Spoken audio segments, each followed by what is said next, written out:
Breaking news చూస్తున్నాం. ఢిల్లీ మద్యం కేసులో సంచలన విషయాలు బయటకు వచ్చాయి. ఈడీ దర్యాప్తు అధికారులు లంచం తీసుకున్నట్లు సిబిఐ వెల్లడించింది.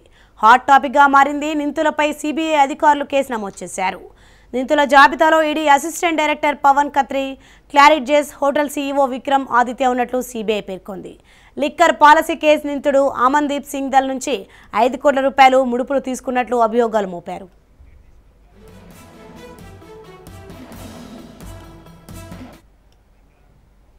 ఢిల్లీ మద్యం కేసులో సంచలన విషయాలు బయటకు వచ్చాయి. ఇదే విషయంపై మరింత సమాచారం మా ప్రతినిధి క్రైమ్ బ్యూరో చీఫ్ పవన్ అందిస్తారు. పవన్, ఢిల్లీ లిక్కర్ స్కామ్ లో మరొక ట్విస్ట్ వెల్లోకి వచ్చింది. కేసు దర్యాప్తులో ఉండగానే అధికారులు లంచం తీసుకున్నారంటూ కూడా సిబిఐ అధికారులు ఇప్పటికే కేసు కూడా నమోదు చేశారు. ముఖ్యంగా చూస్తే ఈ క్రమంలో ఢిల్లీ అసిస్టెంట్ డైరెక్టర్ పవన్ ఖత్రితో పాటు మరికొందరి పైన కూడా ఒక కేసు కూడా నమోదు చేసింది. అయితే ఇందులో చూస్తే మాత్రం ఖత్రితో పాటు upper division clerk Vikesh Kohar, అంతేకాకుండా కార్డినెన్స్ hotel CEO Vikramaditya, Air India ఉద్యోగి దీపక్ సింగ్, అంతేకాకుండా ఈ కేసులో ఉన్న ముఖ్యంగా ఒక ఢిల్లీ లిక్కర్ స్కామ్ లో ఆరోపణలు ఎదుర్కొంటున్న మందీప్ సింగ్ నుంచే ఒక 5 కోట్ల రూపాయలు ముడుపులు తీసుకున్నట్టుగా దీనికి సంబంధించి సిబిఐ అధికారులు కూడా కేసు నమోదు చేశారు.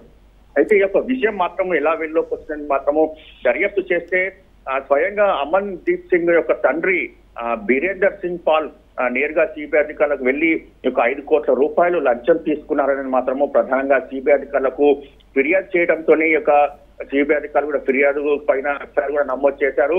అయితే వీరి ఇళ్లలో కూడా సోదాలు జరిగే అవకాశం కూడా ఉంటుంది. ఎందుకంటే దీనికి సంబంధించి కూడా పూర్తిగా వీరు 5 కోట్ల రూపాయలు ఎలా తీసుకున్నారో అది తీసుకున్న నేపథ్యంలో దీనికి సంబంధించి ఎవరెవరు ఎంత పెద్ద మొత్తంలో డబ్బులు పంచుకున్నారని దానిపైన కూడా ప్రస్తుతం సిబిఐ అధికారులు కూడా దర్యాప్తు కూడా ముమ్మరం చేస్తున్నారు.